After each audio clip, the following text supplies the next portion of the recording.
नाम आदित्य है। मैं एक एजुकेटर हूँ न्यूटन स्कूल पे। न्यूटन स्कूल का एक प्लेटफॉर्म है जहाँ पे हम आपको within a span of 6 month train करते हैं as a full stack developer और मेक श्योर करते हैं कि आपका प्लेसमेंट अमेजिंग कंपनीज में हो। बेस्ट पार्ट हमारे कोर्स का ये है कि it is absolutely free and आपको कोई फीस नहीं पे करनी है अगर आपका पैकेज 5 लाख पर एनम से कम होता है। इसी के साथ साथ हमारे एक इनिशिएटिव है launch pad. Launch pad basically क्या हमने क्या किया, वेरियस प्रोग्रामिंग लैंग्वेजेस के कोर्सेज बनाए हैं, उनको आप फ्री में सीख सकते हो। एब्सोल्युटली बिगिनर के लिए डिज़ाइन है। वहाँ पे जाने के लिए आप हमारी वेबसाइट पे आके लॉन्च पैड वाले टैब पे क्लिक करोगे तो आप यहाँ पे नेविगेट हो जाओगे। उस वहाँ पे start now for free click करना, एक बेसिक सा लॉगिन फॉर्म आएगा, उसको फिलअप कर देना। जैसे कि मेरी प्रोफाइल शो हो रही है, यहाँ पे कोर्सेस हैं, यहाँ पे डाउट्स हैं, आप अपने डाउट्स पूछ सकते हो एनरोल करके। असाइनमेंट्स हैं उनको सॉल्व कर सकते हो और क्विजेस भी होते रहते हैं। ठीक है। हमारा एक प्लेग्राउंड है। प्लेग्राउंड में बेसिकली क्या होता है, हम अपने कोई भी प्रोग्रामिंग लैंग्वेज सीखते हैं तो उसके लिए हमें इन्वायरमेंट सेटअप करना पड़ता है, बट हमारे प्लेग्राउंड में आप देन एंड देयर कोड करके अपना आउटपुट देख सकते हो। तो ठीक है, अभी हम इस वाले वीडियो पे आ जाते हैं। हमारे वीडियो का आज का टॉपिक है, अभी तक हमने बेसिक सा हेलो वर्ल्ड प्रिंट किया था या फिर welcome to the Newton school code करके प्रिंट कराया था, कंपाइल मतलब अपने स्क्रीन पे, टर्मिनल पे या कह लो अपने स्क्रीन पे प्रिंट कराया था। आज हम थोड़ा सा उसको और आगे बढ़ाएंगे, जिसमें हम देखेंगे कि दो नंबर्स को ऐड कैसे लेते हैं, ऐड कैसे करते हैं। तो उसको स्टार्ट करने से पहले हम देखते हैं हम अपना बेसिक स्ट्रक्चर कोड का क्या रखेंगे। उसके लिए मैं अपने न्यूटन स्कूल वाले प्लेग्राउंड पे आ चुका हूँ। मैंने अपना एक बेसिक सा बनाया है। हैश इंक्लूड आईओ स्ट्रीम लिखना पड़ेगा। क्यों लिखना पड़ेगा? क्योंकि मैं कुछ कुछ फंक्शनैलिटी यूज़ करना चाहता हूँ। यूज़र से इनपुट लेना है और आउटपुट कराना है तो इंक्लूड करना पड़ेगा। ठीक है। यूजिंग नेम स्पेस स्टैंडर्ड इसलिए यूज़ करना है कि आपको बताना पड़ेगा कौन सा फॉर्म ऑफ इनपुट आउटपुट है कंपाइलर को। ठीक है। इंट मेन, बेसिकली हमारा एग्जीक्यूशन यहीं से स्टार्ट हो रहा है, तो स्टार्ट करते हैं हम। हमने क्या क्या, एक नंबर ले लो 5, बी एक नंबर ले लो 6 और सी में इन दोनों का सम कर दो। ठीक है। और इसको सी आउट कर दो। सी आउट जैसे हम कर रहे थे, सी आउट किसको कर दो, सी को, और सेमीकोलन लगा दो, क्लोज हो गया। तो अभी इसको थोड़ा रन करते हैं, और रन करते हैं यहाँ पे अपने, देखते क्या आता है। कंपाइल आउटपुट देखो क्या दिखा रहा है, error a was not declare in this scope, error b was not declare in this scope. मतलब कह रहा है कि ये तो मुझे पता ही नहीं, कंपाइलर कह रहा है कि तुमने क्या लिखा है, स्क्रीन एक के नाम से क्या लिखा है वो पता ही नहीं। और जबकि हम फ्लो चार्ट में कर रहे थे, मतलब जो इसका फ्लो चार्ट हमने बनाया था, फ्लो चार्ट में हम क्या कर रहे थे, जैसे फ्लो चार्ट एक बार ड्रॉ कर लेते हैं। फ्लो चार्ट में हमने क्या किया था, मतलब स्टार्ट किया और हमने रीड किया क्या, ए और बी, उसके बाद से प्रोसेसिंग की प्रोसेस बॉक्स में, ए प्लस बी किया, उसको सी में स्टोर करा दिया। ठीक है। और उसको प्रिंट कर दिया। ये था हमारा फ्लो चार्ट, मैंने फास्टली बना दिया, प्रिंट करा के हमने एंड कर दिया इसको। बट या क्या तुम्हें याद है, मैंने बताया था रीड ए और बी जब भी लिखेंगे तो हम ए नाम से एक बकेट बना रहे हैं, ए नाम से बकेट बना रहे हैं, और बी नाम से बकेट बना रहे हैं। बी में यहाँ पे ए मैंने 5 डाला है, बी में 10 डाला है। तो यही एरर बता रहा है कि ए को वो नहीं समझ पा रहा क्या है, ए was not declared in this scope. ठीक है। ए को वो समझ नहीं पा रहा ए है क्या वहाँ पे। तो इसी के लिए हम वेरिएबल यूज़ करते हैं। अब वेरिएबल का मतलब क्या हुआ, जैसे तुम्हें अगर एक बकेट बनानी है तो उस बकेट का नाम क्या है, नाम तो ए दे दिया मैंने, किस टाइप के बकेट है, ये किस टाइप का बकेट है ये भी बताना पड़ेगा। तो हमें कौन सा नंबर स्टोर करना है यहाँ पे, ये नंबर कौन से हैं, मान लेते हैं ये इंटीजर है। ठीक है। अब ये क्या है, इंट बी है, ये भी इंटीजर है, और इंट सी है। ठीक है। तो ये यहाँ पे क्लियर है, अब कंपाइलर समझ जाएगा। ठीक है। ए नाम का तुमने बकेट बनाया है ए नाम से, और उसको कौन सा टाइप का बकेट है, कौन से टाइप का बकेट है, वो इंटीजर टाइप के साथ साथ ये भी है कि इसको साइज़ भी पता होना चाहिए। जैसे तुम अगर इंट लिख रहे हो सिर्फ, तो इससे ऑब्वियस है कि इसका साइज़ कुछ फिक्स होगा, कितनी स्पेस उसको तुम एलोकेट कर रहे हो वो भी बताना पड़ेगा। तो किसी भी वेरिएबल को डिक्लेयर करने के लिए, वेरिएबल बेसिकली है क्या, एक बकेट बनाना है जिसमें वेरिएबल का नाम होगा, नेम ऑफ वेरिएबल, और टाइप ऑफ वेरिएबल होगा, किस टाइप का बकेट है, जिससे पता कर सकें हम इसकी साइज़ कितनी है। टाइप होगा तो वेरिएबल जब भी हम डिक्लेयर करेंगे अपने सी प्लस प्लस प्रोग्राम में, यानी सी प्लस प्लस कंपाइलर को बताना पड़ेगा तुम्हें कि इंटीजर है, या फिर टाइप क्या है उस वेरिएबल का, type of the variable, plus उसका नेम क्या है। नेम कुछ भी हो सकता है, मतलब यहाँ पे आदित्य में भी 10 स्टोर करा सकते हैं, वैसे करके स्टोर करा सकते हैं। ठीक है, तो टाइप तो बता दिया मैंने।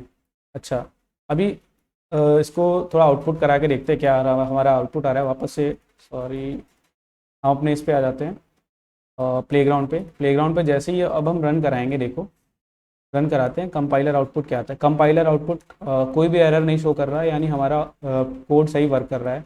अब देखो इसने आउटपुट क्या दिया, 11। सी 6 + 5 का सम क्या है, 11। अब इसी को थोड़ा सा रीडेबल बना देते हैं। मतलब यहाँ पे रीडेबल बनाने के लिए हम क्या लिखेंगे, सी आउट सम। क्यों डबल कोट्स में लिख रहे हैं, क्योंकि स्ट्रिंग प्रिंट कर रहे हैं, सम ऑफ टू नंबर्स। ठीक है, इसको करेंगे और सेमीकोलन लगा देंगे ताकि वो एंड हो जाए। अब रन कराओ, देखो क्या हो रहा है। सम ऑफ टू नंबर इज़ 11। ये भी थोड़ा सा अभी वो नहीं है, रीडेबल नहीं है, तो उसके लिए मैं थोड़ा सा इसको ऐसे ही कर लेता हूँ। आउटपुट थोड़ा मेरा सही से समझ में आया। सम ऑफ टू नंबर इज़ 11। ठीक है, सम ऑफ टू नंबर इज़ 11। ये हमारा हमने सम कर लिया। और इसी को थोड़ा सा और समझते हैं वेरिएबल्स में। हम अब थोड़ा सा समझते हैं वेरिएबल्स को बेसिकली कितने कितने टाइप के हैं। जैसे मान लो मैं यहाँ पे कहूँ कि मतलब अगर मुझे इंटीजर डालना था या नंबर डालना था तो मैं डाल दिया। अगर मुझे कोई डेसिमल डालना है तो उसके लिए भी तो होगा टाइप, है ना। तो इसके लिए अलग अलग टाइप्स हैं। पहला इंटीजर है, फिर उसके लिए फ्लोट है, अगर हमें डेसिमल यूज़ करना है। डबल भी डेसिमल्स के लिए यूज़ होता है। और कैरेक्टर है। ये सारे वेरिएबल्स, इनको भी एक बारी हम अपने कंपाइलर पे रन करके देख लेते हैं ऑनलाइन प्लेग्राउंड पे। जैसे ये तो हो गया एक वेरिएबल, और इनको कमेंट आउट करना है। कमेंट मतलब ये कंपाइल नहीं करेगा, दो फॉरवर्ड स्लैश लगा दोगे तो कमेंट हो जाएगा, तो कमेंट कर सकते हैं। अब ये रीड नहीं करेगा।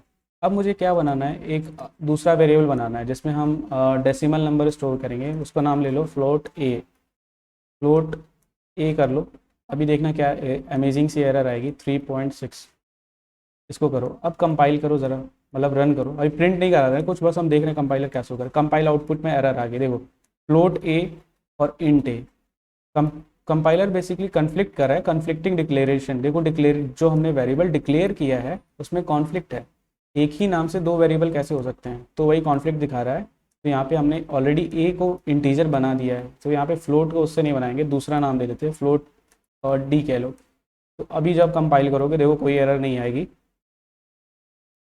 कोई एरर नहीं है। ठीक है, तो यहाँ पे देखो अब इसके बाद से इसको तुम्हें आउटपुट करना है, तो डी को आउटपुट करा दो। सी आउट डी लिखेंगे क्योंकि हमें आउटपुट कराना है।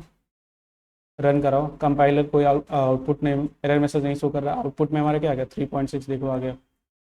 इसी के साथ साथ अब ये पहला वाला भी हम करा देते हैं आउटपुट, तो ये भी आ जाएगा। बट यहाँ देखना क्या आएगी, स्पेसिंग नहीं आएगी। तो इसके लिए हम नेक्स्ट लाइन में इसको कर देते हैं, एंडल लिख देते हैं यहाँ पे, ताकि हमारा आउटपुट नेक्स्ट लाइन में प्रिंट हो। और एंडल लिख देते हैं यहाँ पे। एंडल लिखने का बस यही पर्पज़ है कि जो भी हमारा इसके बाद से है नेक्स्ट लाइन में प्रिंट होना चाहिए आउटपुट। रन कराओ, देखो 11 पहले प्रिंट हुआ, इन दोनों का सम, उसके बाद से ये। अच्छा, अब दूसरे टाइप का वेरिएबल जो हम बात कर रहे थे, कैरेक्टर। कैरेक्टर जैसे कैरेक्टर सी लिखा तुमने, अगर तुम्हें कोई अल्फ़ाबेट वगैरह ये सब स्टोर करना है सिंगल कैरेक्टर, तो उसके लिए ये करोगे। मान लो आदित्य मुझे स्टोर करना है सी में। सी तो नहीं यूज़ कर सकते क्योंकि सी ऑलरेडी मैंने यूज़ कर लिया। ई मान लेते, ई में मुझे ए स्टोर करना है, और यहाँ पे सिंगल कोट्स में लिखते हैं कैरेक्टर को। सी आउट कर देता हूँ ई को। अभी देखते हैं आउटपुट क्या आता है मेरा। ए आया, देखो मैंने ई में क्या स्टोर कर रखा है, एक कैरेक्टर स्टोर कर रखा है, तो मतलब हम कैरेक्टर भी स्टोर कर सकते हैं। इसके बाद से फ्लोट हो गया, डबल मैंने स्टोर किया। डबल को देखो, डबल में एफ में मान लेते हैं, मैंने लिख दिया 5 पॉइंट समथिंग 6660। डबल भी डेसिमल के यूज़ होता है, बस इसका रेंज थोड़ा ज़्यादा होता है। अभी रेंज पे आते हैं थोड़ी देर में। सी आउट डबल, सॉरी डबल नहीं, एफ। एफ में हमने स्टोर कर रखा है, एंडल कर देते हैं थोड़ा सा इसको, ताकि नेक्स्ट लाइन में हमारा देखो सारा आउटपुट नेक्स्ट लाइन में आ रहा है। 5.66 प्रिंट हो गया। और डबल देखो जीरो का कोई मतलब नहीं है, अब यहाँ पे 6 करके देते हैं, 3 नंबर कर देते हैं, तो 3 तक भी रीड करेगा। देखो तीनों रीड कर रहा है, आउटपुट हमारा क्लियर है। डबल हो गया। एक बहुत स्पेशल टाइप का वेरिएबल होता है बूल। जिसमें हम बस ट्रू और फॉल्स स्टोर करते हैं। बूल जैसे एक डिसीजन बॉक्स की तरह ही मान लो, जिसमें हम या तो ट्रू और फॉल्स स्टोर करें। बूल जी इक्वल्स टू ट्रू कह लो, ट्रू कह लो, तो बूल मतलब क्या हुआ, या तो ट्रू स्टोर करेगा या तो फॉल्स स्टोर करेगा, डिसीजन बॉक्स की तरह। यहाँ पे हमने देखा कि कितने टाइप के वेरिएबल हैं। अब ये तो पता चल गया, हमने वेरिएबल बना लिया। एक चीज़ मैं बात कर रहा था यहाँ पे, टाइप मतलब साइज़ कितना है इसका। तो वैसे इंटीजर की बात करें जनरली 4 बाइट्स होता है, कंपाइलर टू कंपाइलर डिपेंड करता है। कैरेक्टर 1 बाइट का होता है, ये भी कंपाइलर टू मशीन मतलब कंपाइलर पे डिपेंडेंट होता है। Float, float I think 4 byte का होता है, मुझे याद नहीं आ रहा है एब्सोल्युटली कितना। डबल 8 बाइट का होता है शायद से, डबल 8 बाइट का होता है। बूलियन का मुझे याद नहीं है, बट इन सब का साइज़ चेक करने के लिए हमारे कंपाइलर पे क्या है, एक स्पेशल फंक्शन है जिसको साइज़ ऑफ कहते हैं। साइज़ ऑफ में हम अगर डाल दें इंटीजर, तो ये हमें बता देगा कि हमारी मशीन के हिसाब से क्या है इस पर्टिकुलर वेरिएबल का साइज़। इसको चेक करने के लिए हम अपने वापस से इस पे आ जाते हैं प्लेग्राउंड पे। जैसे मुझे मान लो इंटीजर का साइज़ पता करना है, तो यहाँ पे लिखूँगा साइज़ ऑफ देखो size of A, sorry int करके सेमीकोलन। लेकिन इसको क्या कराना है, मुझे आउटपुट कराना है, तो आगे लिखना पड़ेगा सी आउट लगा के मैं आउटपुट कराऊंगा। ठीक है, फिर रन कराते हैं, देखते हैं क्या आता है।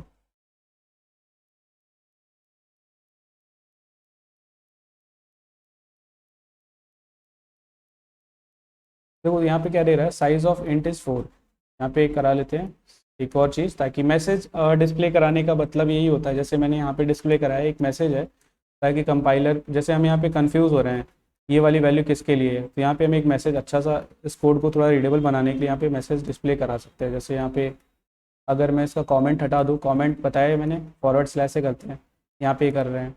अब यहाँ पे हम यहाँ पे फ्लोट को आउटपुट कर रहे हैं, तो यहाँ पे फ्लोट के लिख सकते हैं, फ्लोट का आउटपुट आ रहा है। ओके, उसके बाद से यहाँ पे कैरेक्टर का आउटपुट आ रहा है। इन सब के लिए सी आउट लिख सकते हैं, सी आउट कैरेक्टर, कैरेक्टर वेरिएबल हमने यूज़ किया है। अब इसके लिए यहाँ पे लिख सकते हैं सी आउट डबल, डबल मतलब डबल वेरिएबल यूज़ किया मैंने। ये सब लिखने का मेरा मेन रीज़न ये है कि जब भी टर्मिनल पे आउटपुट आए तो वहाँ पे इजीली अंडरस्टैंडेबल हो। अब यहाँ पे हम लिख सकते हैं किसका साइज़ प्रिंट करा रहे हैं, साइज़ ऑफ इंटीजर। तो ये सब मैसेज लिखने से क्या होता है, बेसिकली बस अंडरस्टैंडेबल हो जाता है हमारा कोड का आउटपुट। अभी देखो इसको रन कराएंगे, थोड़ा सा फ्रेंडली लगेगा।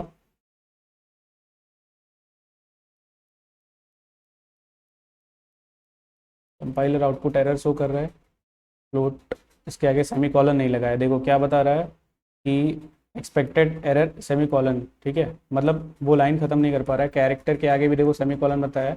तो एरर रीड करना सीखो, क्योंकि ऐसा अगर आप कोड लिखोगे एरर उसमें आएंगी, आपको रीड करना आना चाहिए कहाँ है मिस्टेक है।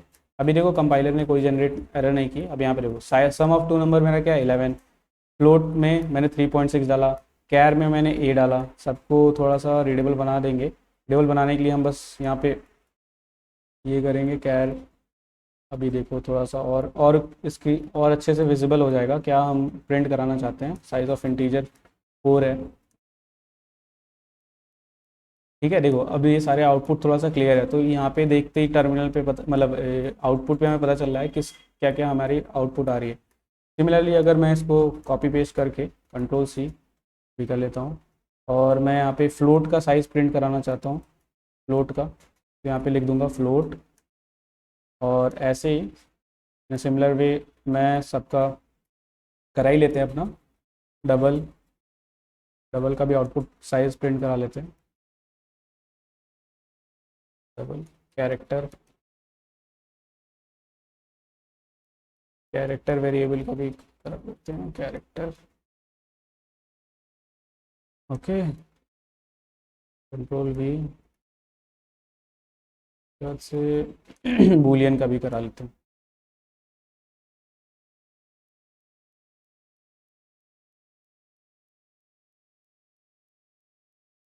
देखो साइज ऑफ इंटीजर हमारे इसके हिसाब से 4 है, फ्लोट का 4 है, डबल का 4 है, डबल का 8 है, कैरेक्टर का 1 है, बूलियन का 1 है।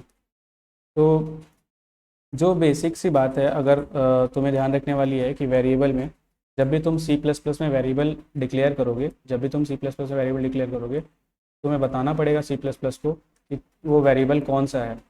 जैसे मान लो तुमने अगर यहाँ पे ए वेरिएबल हमने डिक्लेयर किया था, तो हमने ए को सिंपली नहीं लिखा था, ए के आगे लिखा था इंट ए इक्वल टू 5।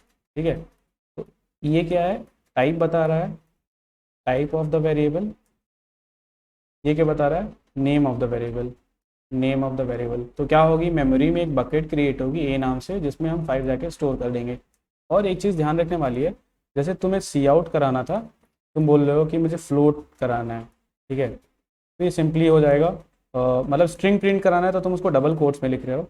और जैसे मान लो कैरेक्टर ए तुमने ई बना के स्टोर किया हुआ है, ठीक, तो इसको प्रिंट कराओगे तो सी आउट ए लिखोगे, क्योंकि पता है ए की जगह पे क्या स्टोर है, ई, ए के नाम के बकेट में ई स्टोर है, बट यहाँ पे फ्लोट तो कहीं नहीं है ना, तो इसलिए इसको एज अ स्ट्रिंग प्रिंट कराना है तो हमें डबल कोट्स में लिखना पड़ेगा। तो बस ये था बेसिक्स वेरिएबल्स का, डेटा टाइप्स का, और थोड़े और एग्जांपल्स प्रैक्टिस करो। इस वाली वीडियो के लिए बस इतना ही, that is it. Thank you for watching, see you in the next video.